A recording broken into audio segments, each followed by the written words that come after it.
Hello, Chance. It's a cool day,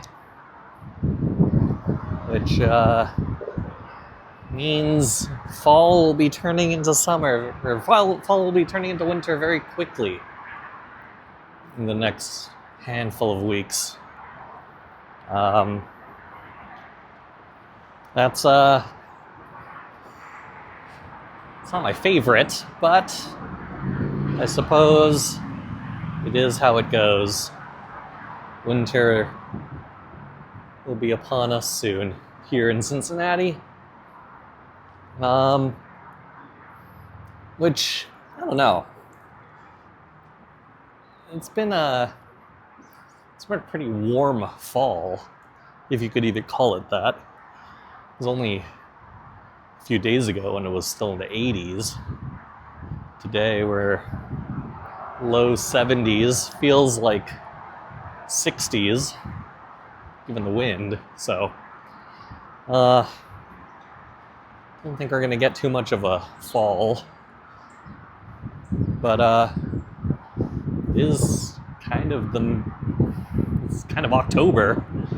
This is kind of the titration point, so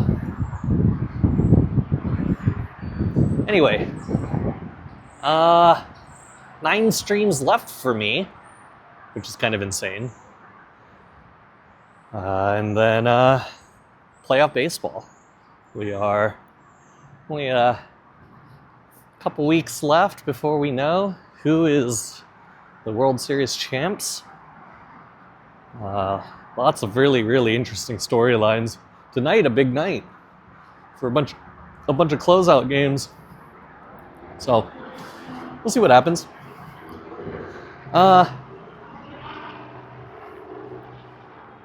Let's get to questions today. There's actually just a bunch of shorter questions. So hopefully I could get to like a bunch of quick hitters over the next handful of minutes. And then I do ask, chat, please ask questions. This is like, we're kind of getting down to the end of all the Discord questions at this point. I think I've answered all the YouTube questions at this point as well. Haven't asked chat about questions, so maybe I'll do that Monday. But where the tide is low in terms of questions right now. So, a few questions. We'll start with the one that I left off last time. That was there was a question about hiring staff. So how does analytics play when you're playing to hiring? So if you're hiring full-timers, not just full-timers, staff like coaches and athletic trainers and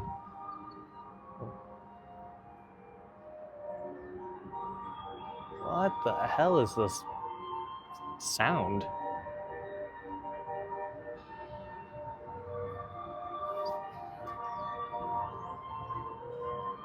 It's like carnival music. What's going on in the ballpark right now? I think there was an event earlier today, but this is interesting sounds. So there is analytics, not necessarily analytics in terms of who to hire, but similar to how we hire for just anyone in terms of analytics. Do they understand certain concepts, and what is their philosophy of using numbers and analytics and statistics in their workflow? And there's an entire spectrum of who does what, right? Some people are very much like 100% want to use numbers and intuition, human gut feel is supplement to statistically driven decision making. Oh, I see what's happening now. It looks like some sort of festival across the river. Oh, I know what's going on now, chat. All right, when we go over there, I'll show you all. But it's a riverboat race. They're racing riverboats. If you don't know what a riverboat is, it's like the ones with like the big wheel that slowly goes through the river. It's one of those. Oh my God, I see what's going on here. Okay, you guys can't see this, chat. But right past the power stacks, there's this almost cruise ship looking thing. It's actually a riverboat, and it is playing this organ music. So we can check that out for a second. Anyway, the Ohio River and riverboats, very, very closely tied together. So, wow, there's like 4 of them. Usually there's only one riverboat, but there's a riverboat here, there's another one here, there's one right there, there's one actually behind there. I'm guessing there's like several across the river. So across the river on the Kentucky side, there's another, it looks like at least 2 that I could see, 3 that I could see. So, oh my God, it's so bright. But over here, there's several riverboats. Oh, sorry. Over here, there are several riverboats. But yeah, wow, there's a lot of riverboats, chat. It's kind of neat. I guess that makes sense why there's like a bunch of Coast Guard. There's a bunch of Coast Guard patrolling the waters today. Just in case. So, interesting. So, extremely distracting. Podcast has been just passively photobombed by the Ohio River Cincinnati riverboat race, which isn't even starting yet. It's just like a presentation of riverboats right now. So, and like odd organ music. Which I don't know if y'all can hear, but I can't even hear myself think right now. Anyway, you have one side of the spectrum of people who want to supplement analytics with opinion, and then you have the other side of the spectrum where you have people who want to supplement opinion, like the feel for the game is a human thing, understanding your players is a human thing, understanding all the intricacies of baseball as someone who has experience in baseball. That's all stuff that you can't just teach a model. And so decision making in terms of analytics is more supplement to the feel of the game from the perspective of coaches and manager. So, and you have everything in between. You have people who sometimes they lean in this way, certain decisions they lean that way, etc. All managers are different. All managers come to that conclusion in a different way. They learn when to trust certain things, when to rely on their own instinct, in many different circumstances. So, not insane to think that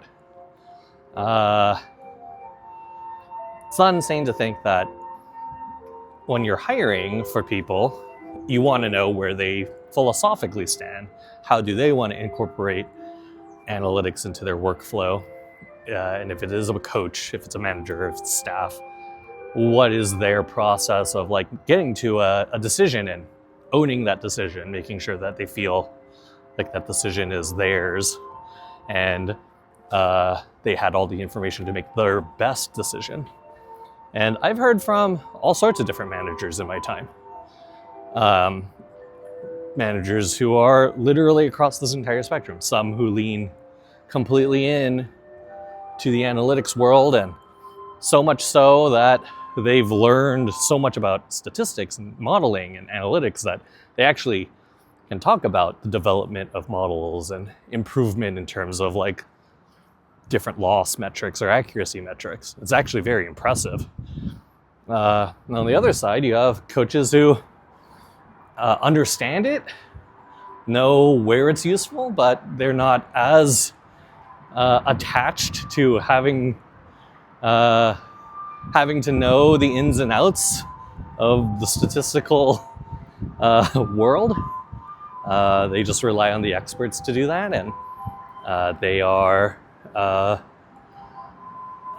using those outputs as part of their process. So expertise also varies how in depth people might, how much knowledge people have about the analytical world. And that's not just like staff and coaches, but it's also players. Like, there's a lot of players who,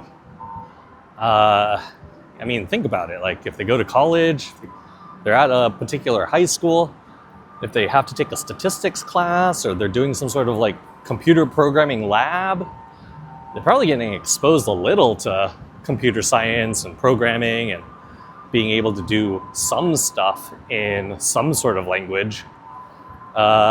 Suffice to say, that gives, a very technologically forward generation an advantage when it comes to querying stuff, whether it's through no-code solutions or literally through like going into Baseball Savant, ripping the data and doing it themselves, all the way up to people who know how to do all of that. Like, they majored or minored in something that had them code up a project, whether it's like a statistical project or some sort of like, I know how to do queries, advanced stuff in some database language, It's not too far off. So the player level, you actually have a ton of players who are investing not just like knowledge and expertise, but investing skill set into the analytics world as well. Not everyone, obviously, like their full-time job, of course, is playing baseball. But for some who may see, a path beyond baseball, they might be thinking, it might be in coaching, or it might be in front office stuff, right? So dabbling in code is important for them. So overall, how do you use like analytics to figure out who's a good coach and who's not? It's not figuring out whether someone's a good coach or not. It's whether their philosophy matches the philosophy of the organization. And that's not just like the major league manager, that's all the coaches, all the managers, all the staff. Like, does it fit into the thing you're trying to build? And some organizations will lean heavier on analytics and some will lean less heavy. But I will absolutely say all organizations lean on analytics to some extent. Whether it is the primary source of info or a supplement to the decision-making process varies, but they all have something. So let it be known, let the record show that even, the least analytically inclined organizations or staffs, they're still probably more analytically inclined than a lot of different teams in other sports. And I'll just leave it at that. So, okay. Had a couple questions about AI, large language models, and the so-called AI space.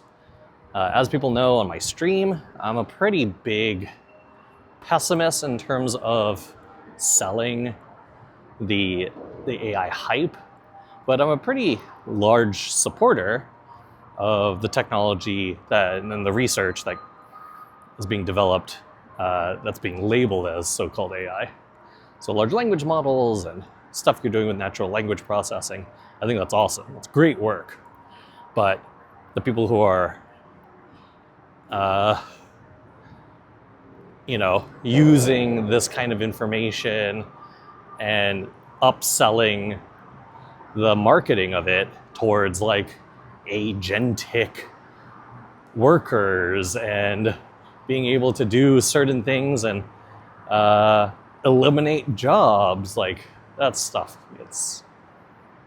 I think it's a little ridiculous. But the tools, the importance of the tools, how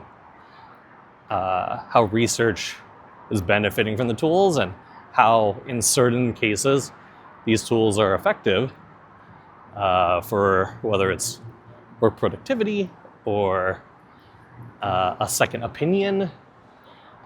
Some of this stuff is actually kind of neat and at times useful.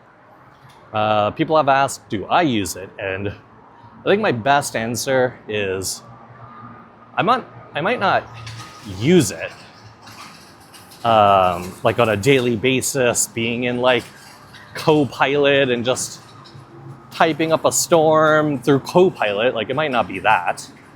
I still have like a Jupyter notebook and Sublime on the side, and I'm 2 times out of 3 times probably Googling for a question. But there is probably a third of my time when it comes to question asking, where rather than Googling for it, I'm just throwing it into some sort of large language model UI prompt. Today I did that, actually. I had to do, it's always for like things I know these large language models can do well, like high school level, college level algebra or geometry or trigonometry or something. Today I had to talk about I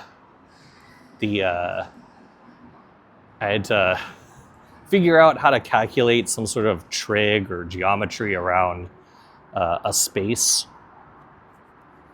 There's like a fly around me. I had to like calculate some sort of trig around a certain area. I didn't know what the best way to do it was. So I asked the question into a prompt, and then the response was like, oh, just use this thing. I was like, oh, that's actually just the distance formula. So I was thinking I was gonna need like so many more cumbersome steps, but the answer ended up being fairly simple, which is good, because simple is obviously better and easier to explain. So rather than going through Google and trying to figure out like how to do it this way that I thought was going to be good, asking a very elaborate question and then getting back a pretty simplistic answer, which ended up being the right one, was due to, one, like me knowing the problem. I'm not trying to solve the entire problem, just a piece of it.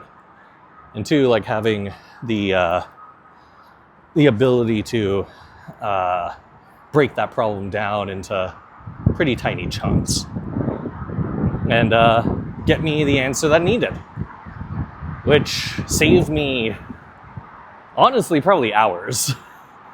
Like, I went from like something I was gonna spend tomorrow on into something that it's done, and now it's in the hands of someone else and they're gonna spend Monday on it. So it kind of expedited a lot of this work, which I knew it could have, but rather than getting myself in a deep hole of Google and learning something, I solved it with something that I already knew. And I just need to be reminded that this problem was simple as calculating a distance formula. So in some ways, yeah, I use it. But I think the line I draw is like, I'm only using stuff if the answer is fairly solved. Like, the internet needs to know what the answer is. I need to know how to ask the question to get the answer. And when the answer comes back to me, whatever response comes back to me, I need to understand that, like, whatever that output is, I have to completely own. I have to know exactly why it's giving me this answer. So I do kind of think of it as a Google replacement, a search engine replacement at times, but I don't think of it as like a complete supplement to an assistant or a complete supplement to like a paired coding reviewer. I think of it definitely a tier, several tiers below that. So another question was like, is the use of AI simply just the wisdom of the crowd? And that's probably a good way to think about it. Like I said, unless the answer is like relatively known, like stuff you learn in a class, and this is just recalling that information, then asking it really difficult questions becomes a little risky. Which is, I talked about this, I think, a podcast or two ago. My technical assessments are typically questions that just, one, have never really been asked before, but two, they haven't been asked because there's no real important use case. One of them was like predicting whether it was raining based off pitchers' pitch types, or pitchers, how they pitch a particular pitch, the physics of a pitch. And you're ultimately asking the question of, is a Major League Baseball pitcher who throws a set of pitches as good as a weather instrument? And the answer is no. You're not going to be able to predict whether it's raining or how humid it is based off Hunter Green's fastball. Like, you might have a little signal, but it's probably pretty poor. Mainly because the game is probably stopped and delayed before it's actually full-on downpouring. And two, if it isn't full-on downpouring, and it's like a mist or a light rain, then that is the separator of elite pitching versus not elite pitching, is the ability to throw a pitch in any situation. And literally, that situation could be an environmental situation. So it might not be a great instrument for weather, but I know that, and so should everyone. So the technical assessment was simply a question of whether or not you could set up the problem and investigate the problem and then ultimately return with some sort of answer that is very much like good methods, no real solution, but this would be a plausible path to take and continue down, right? Which is what research should be. You take a rational, logical approach in terms of methods, you follow that methodological path down, you review the outputs, and then you iterate. So if you tried to prompt for this, we found that there were actually a fairly limited amount of prompts that get returned. And so the use of so-called AI in these situations, like wisdom of a crowd situations, when the questions are relatively unique, then there is not much of a crowd to gain wisdom from.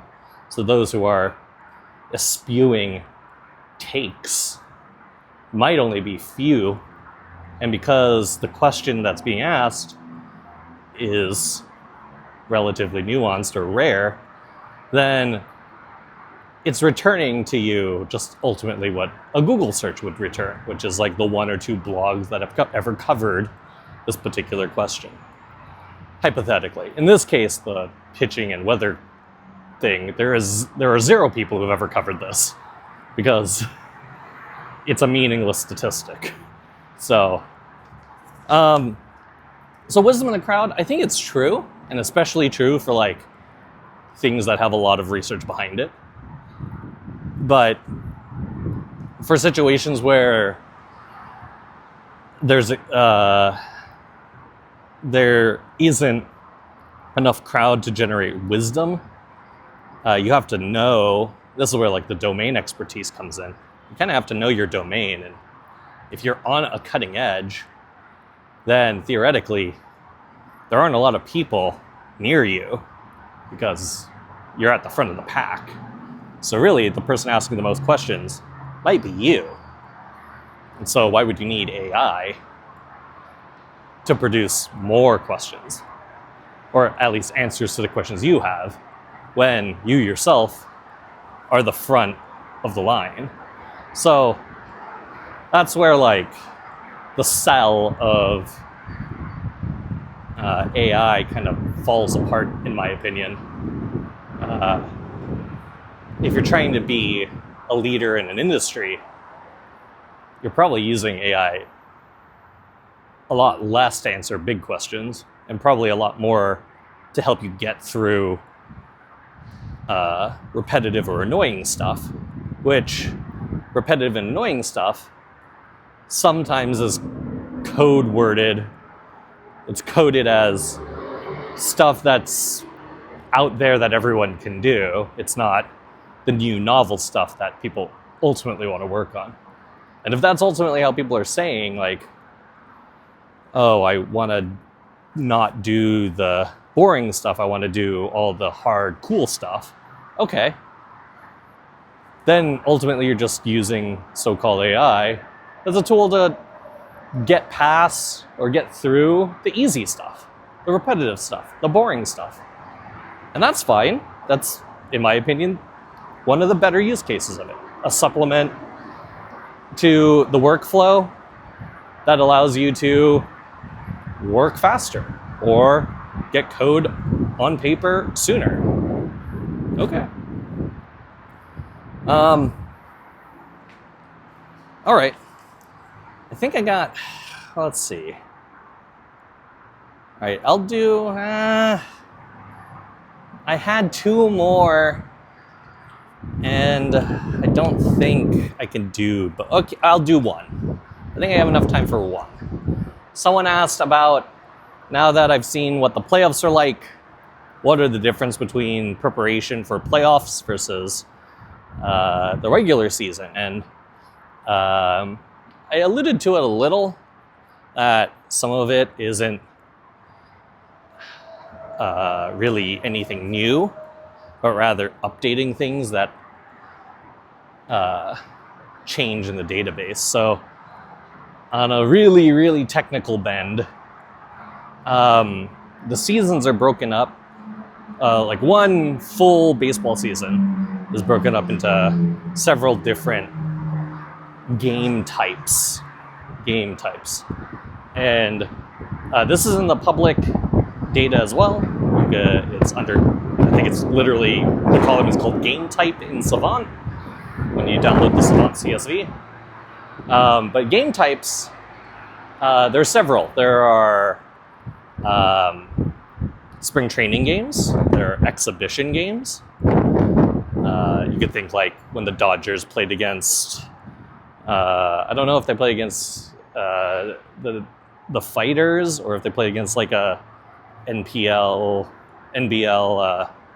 all-star team, but an exhibition game. Or you could think of like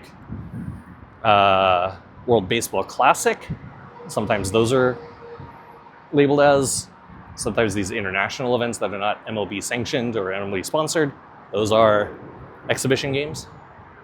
You have regular season games, you have the All-Star game, and then you have postseason games. the postseason games are sub-typed out to the type of postseason game we're talking about. So each series, wildcard series, DS, CS, and then ultimately the World Series, they're all, since not all teams play in them, they all kind of get treated as their own types of games as well. So, we're just talking about postseason in general. You kind of have to switch over some of this information that only is querying regular season games, since the vast majority of games people are playing throughout the year in Major League Baseball and in Minor League Baseball are regular season games. Only when you get into the playoffs do you need to start updating your game keys, your game type keys, to also include postseason games, which may be different, right? So that's like a very technical way to think of like what was different in the playoffs versus regular season. But that's probably not really the question that was being asked. It's if there was anything different, new, particular. And the general answer is no. And it probably makes sense if you think about it, right? When you play the game for 8 months and you're successful, should you be doing something different in month 9? Bayesians would say success being the prior, maybe don't include things that may tamper with success. So, and that is the risk. If you start to include new documentation, new reports, and then coaches or players start weighting these new reports more than the reports that ultimately got them into the postseason, then you're probably tampering with a process that was successful. And at worst, hopefully, it doesn't add anything new or anything valuable. At best, it adds something small that's valuable. But that's under null conditions. It's actually a two-tailed test. It isn't just null, it's possible that it actually makes the situation worse, right? Think like, hypothetically, base running. So you have a base runner on first. Through the entire regular season, certain situations you wouldn't steal second. Okay. But now in the playoffs, because runs are so much more valuable, because winning the series continues your season. So you have a finite amount of games to score a certain amount of runs in order to guarantee your season to continue, therefore runs being more valuable. Maybe stealing now is really important. So you create this new base running document and everyone starts wanting to like run the bases and steal bases way, way, way more than you ever did in the regular season. Okay, let's just assume that that's the case. Well, what happens if guys who weren't base running now are put in situations where they feel obligated to steal bases and they're bad at it? They don't get the right reads. They haven't been doing this through the season, so it's been difficult for them to like learn how to be good at base running, especially in situations where it's the most high leverage, highest pressure game or games that you'll be playing in. So, when I think about it, when I think about like what kind of reports, what kind of stuff are you adding, I don't think you're adding anything new. Now, you're not adding anything new, but there is an opportunity for you to be adding more, right? And this is where like all hands on deck actually matters, because sometimes like you're doing reporting and like you're able to get to every single player on the roster, on their active roster, and you're able to have like some sort of like report on each of these players, hypothetically speaking. What if you were able to have 2 reports on every player? What if you were able to have several reports and then consolidate all that information to a grand report. This would require more people to have observations. And so you might not necessarily have new reports, but the quality of the reports you're getting might increase in terms of quality or in terms of quantity, depending on what the report might be. So it's possible that in the postseason, it's not that anything is new, but it's possible that people are just doing more, or there's more eyes on particular things, just to get a greater amount of quality into the reports or into the things that are preparing the players and the coaches. So, my opinion, personally, not Reds, not anything, my employers, but personally, you put a process in place and you work with the coaches throughout the entire season. And unless the information you're putting out there is, something that the coaches have been waiting on, like an update or some sort of info that they've been working with you on, a new report that they've been waiting on, maybe that gets out to them in the postseason just because of timing. But personally, I would never think there is a deadline in the postseason to include new things simply because it's the postseason. If your process is good and the execution has been good, then continue with the process and execution. Don't change up the recipe just because Bobby Flay is trying to beat you in a TV cookout, Another way to think about it is one of my favorite quotes that I don't believe Abraham Lincoln said, but if he had 6 hours to chop a tree, he'd spend 4 sharpening his axe. And that's kind of like the playoffs. If you got all this information that you've been relying on to get you to the playoffs, that is the sharpening of the axe. And ultimately, I